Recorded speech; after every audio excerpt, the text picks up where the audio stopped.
आप सभी को नमस्कार। मैं हितेश शर्मा। आप सभी को जन्माष्टमी की बहुत बहुत बधाई और शुभकामनाएं। इस दुनिया में सबसे अनूठे व्यक्तित्व का नाम है भगवान श्री कृष्ण,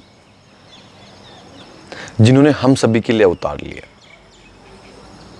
इस दुनिया को एक नया रास्ता दिखाया, प्रेम का, प्रार्थना का, नीति का, जगत का, सब कुछ अद्भुत रूप से। कहते हैं कि एक बार भगवान श्री कृष्ण के सिर में बहुत तेज दर्द होने लगा। किसी ने उनसे कहा कि जो आपसे बहुत प्रेम करता है वो अगर अपने पैरों की धूल आपके सर पर रख दे तो आपका दर्द चला जाएगा। भगवान बहुत सारी गोपिकाओं से, बहुत सारे भक्तों से घिरे हुए थे जो उनसे बहुत प्रेम करते थे। 24 घंटे सिर्फ भगवान के ध्यान में रहते थे, लेकिन वो सोच भी नहीं सकते थे कि अपने पैरों की धूल, वो भी भगवान के सिर पर, ऐसा उनके मन में बिल्कुल ख्याल भी नहीं था। कहते हैं कि राधा ने जब ऐसा सुना तो अपने घर से बदहवास हालत में नंगे पांव चली आई, बिना पूछे बिना जाने आते ही अपने पैरों की धूल भगवान के सर पर मल दी और भगवान का दर्द चला गया। भगवान ने कहा कि जहां मैं और तू दोनों का भेद मिट जाएगा, वही प्रेम है, वही ईश्वर है, और वही मैं हूं और वही तुम हो। इतना अनूठा व्यक्तित्व। इस जगत में हम सबको एक नए सिरे से मार्ग बताने वाले, एक नए सिरे से इस दुनिया की रचना करने वाले भगवान श्री कृष्ण को हम कोटि कोटि नमन करते हैं।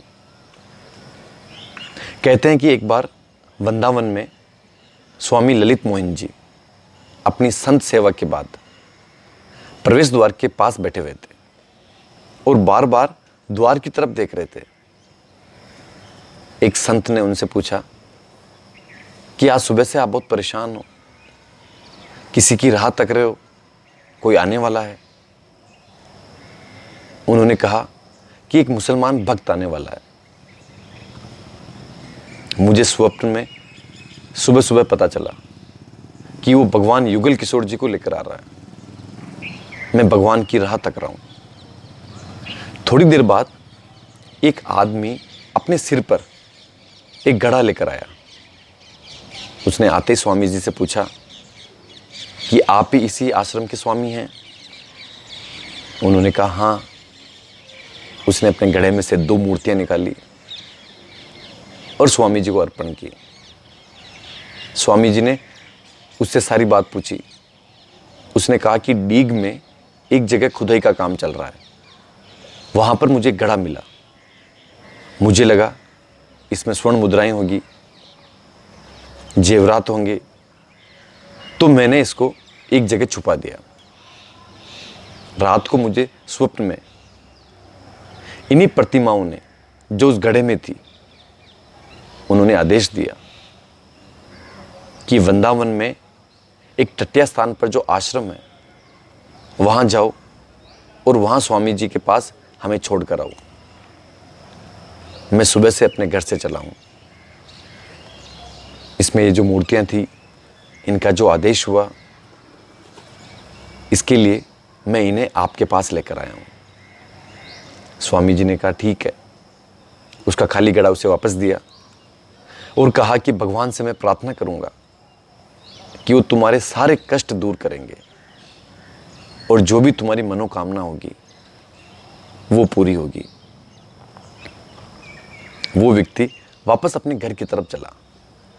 रास्ते में उसने सोचा कि मेरी मजदूरी भी गई, यहां आने जाने का मेरा पैसा भी लगा, मुझे कुछ भी नहीं मिला। मुझे लगा इतना बड़ा आश्रम है, स्वामी जी कुछ तो देंगे, कुछ पैसे मिल जाते।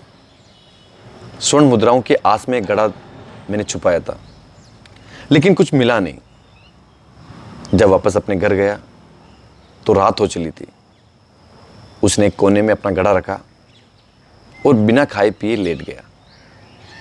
उसकी पत्नी ने पूछा, दे आए महात्मा जी को? क्या दिया महात्मा जी ने? घड़ा सोने से भर दिया होगा, पैसों से भर दिया होगा। क्या बोलता?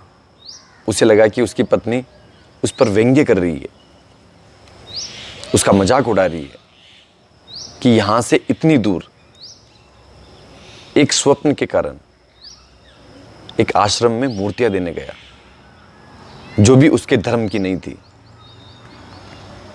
लेकिन क्या करता? उसने कहा कि तुम ही देख लो, शायद तुम्हें घड़े में कुछ मिल जाए। अगले ही पल उसकी पत्नी ने चिल्लाकर जोर से बोला, तुमने पहले क्यों नहीं बताया कि तुम इतनी सारी स्वर्ण मुद्राएं लेकर आए हो? बच्चों के लिए कुछ उपहार ही ले आते, वृंदावन गए थे। वो बड़े आश्चर्य से खड़ा होकर देखा कि पूरा घड़ा स्वर्ण मुद्राओं से भरा हुआ था।